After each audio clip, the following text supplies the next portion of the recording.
Hi Paul, what do you want to cover today?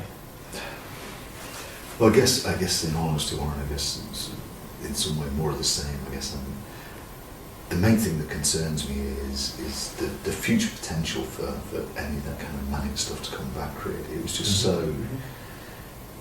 it just potentially affects everyone. You know, me, the kids, my wife, my family, the work, the whole thing. So it just kind of emerges, and when it really blows, it's that. So any potential for kind of averting that kind of stuff in the future would be great. Okay. And in terms of since we last met, have there been any situations where you felt worried that might happen, or anything that you want to? I suppose that's been going on. I suppose not so much since we last met. I mean, things have been relatively stable, but there's certainly been periods over the last few months where I've been very frightened of it happening again. Yeah. Absolutely. Yeah. So should we try and understand one of those situations then? Do you think that would help? Because then we can maybe see, the concerns that you have about going out of control. So could you fill me in a little bit on the situation, maybe the last time where it got like this? Yeah, I suppose the last time was probably around Christmas. So, kind of lumbering along with things are fairly okay,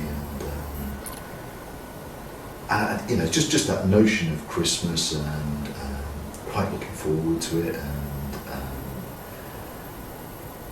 people round, and it was fairly festive, and so I was drinking a little bit more than normal, things like that, and things were okay at work.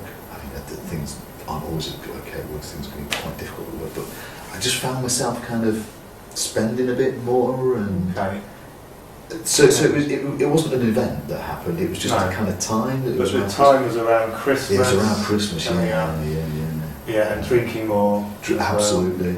So that was a kind of and spending a bit more than I normally would. I'm not and is really great. spending part of this that we're talking about? Well, I think if certainly if I'm to look back, I can see it's one of those things that tends to be a factor. I noticed that it's not something that I'm pretty frugal as I don't like spending it. Keep it in the bank for a rainy day kind of thing. That's the kind of guy I am. But so when I do go out spending,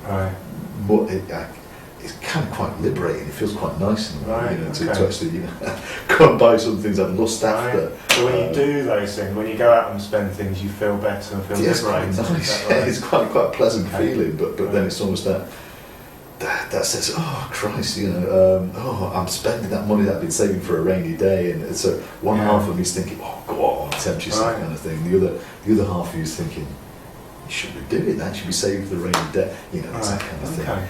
But I can tell, so certainly in other times, I've noticed that I have actually spent more at those times when I've been kind of getting more and more. Okay. I mean, you covered a lot of different things there, in terms of the environment, the behaviour of going out and spending, how it makes you feel liberated and feeling better. And then you told me a bit about what you make of that. Sometimes you think, this is great, carry on, and then the other part of you kind of more concerned about it. I can tend to assume it's almost a bit normal that, that kind of part of you thinks, oh, it's a bit of a treat. And then another part of you thinks, oh, but you shouldn't be doing it, kind of thing, almost, So how do you manage that? You've got those two different ways of thinking about it. Well, I suppose normally what I do is I manage it by not buying it. I kind of think, nope, keep money in the bank, rainy day kind of thing is my usual. I see something quite like that, I don't engage in it. But certainly when I've looked back and I've noticed those times when I'm starting to get more and more elated. I'm tending to think, oh, sod it, you got all this money in the bank. Well, not tons of money, but I've got a bit of money in the bank. I think spend a bit of it on the family dinner. The kids, they'd love it, wouldn't they? Etc.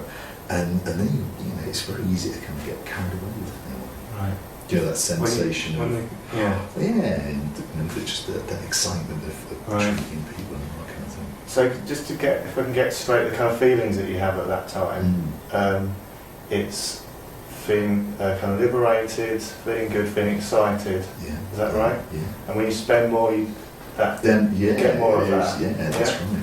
And normally, up until that point, you're thinking, save it for a rainy day, don't go there. Yeah. But then when this cycle kicks in, as if it is, I mean, it's something to do with you thinking people love it if I spend money. And yeah, that's right. Yeah, what else goes through your mind when you're thinking about spending money? Any other ideas what's behind doing that?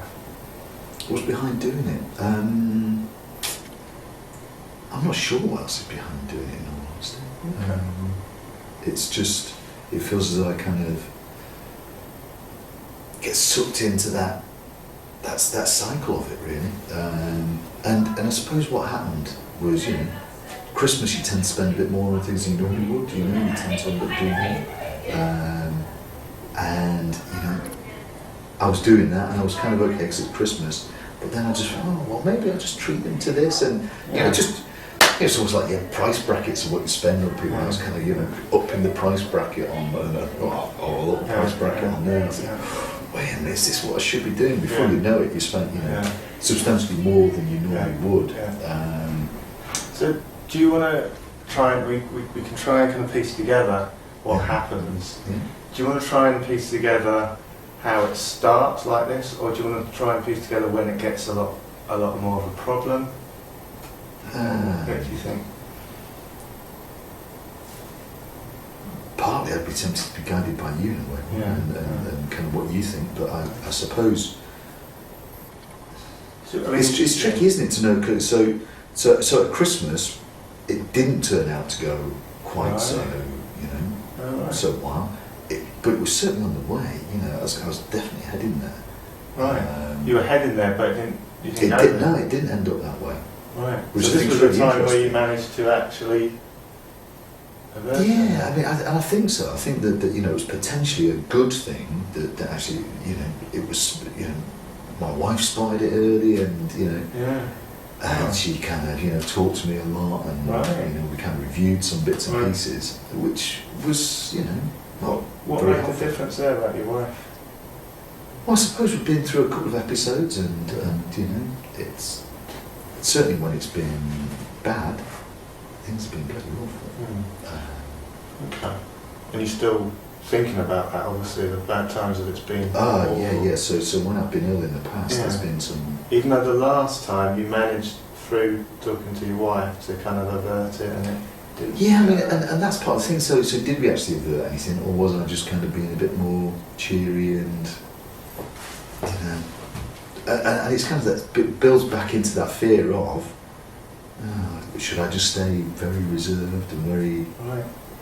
So even though at Christmas you had some of the spending and the high moods, it didn't get out of control. It didn't get out of control. But you're still thinking, I need to keep reserved. Yeah. Right. What do you make of it? Because obviously, I mean, we could try and understand that time around Christmas, but it sounds as though it wasn't one that, in a way, what we try and understand about that one is how it was okay, really, with your wife commenting and you having those discussions. Okay. And I guess it's up to you what you think, but it sounds like it'd be interesting to see what's the difference between that and a time when it has gone out of control. Okay. And then we can think, well, where are you now? Okay. Are you going to be able to take the route that you took at Christmas, or are you going to take a different? Does that make sense? Yeah. Yeah, because I think it's really interesting that you managed to cope with it like that at Christmas, but obviously not done it before that.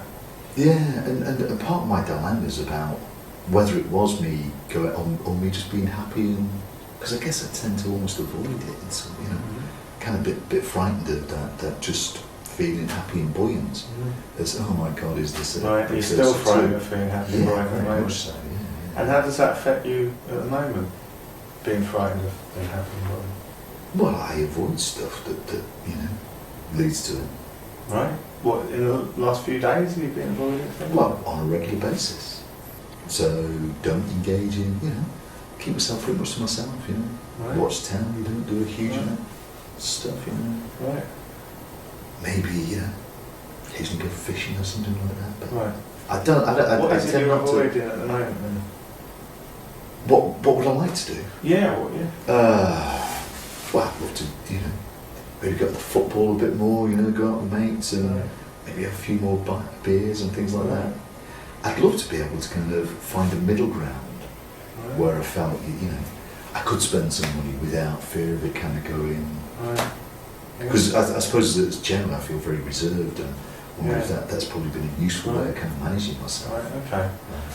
So at the moment you're quite reserved and you're avoiding these things. Yeah. You talked about wanting to go out, drink a bit more, see friends. Yeah. I wonder if we could kind of draw that out really, because it sounds like you talked about middle ground, which is somewhere also on this line, and then maybe put your mania probably over on the other side. Right. Yeah. That'd be cool. That'd be good. Something like that. Should we just have a pause for a moment? Yeah. So Paul, you talked a bit about wanting some kind of middle ground things. Very much so. Yeah. Would it be okay if we use pen and paper a bit and try to see where this middle ground is? That'd be great. Yeah? Yeah. Okay. So, presumably at one end of this, you talked about the mania and being out of control. Yeah. So that's at the high end, presumably. What's at the kind of lowest end of this? I suppose the lowest step is kind of when I feel so miserable and anxious, huge kind of feelings of anxiety, and worried about everything, constantly kind of ruminating about things. So worried, depressed. Yeah.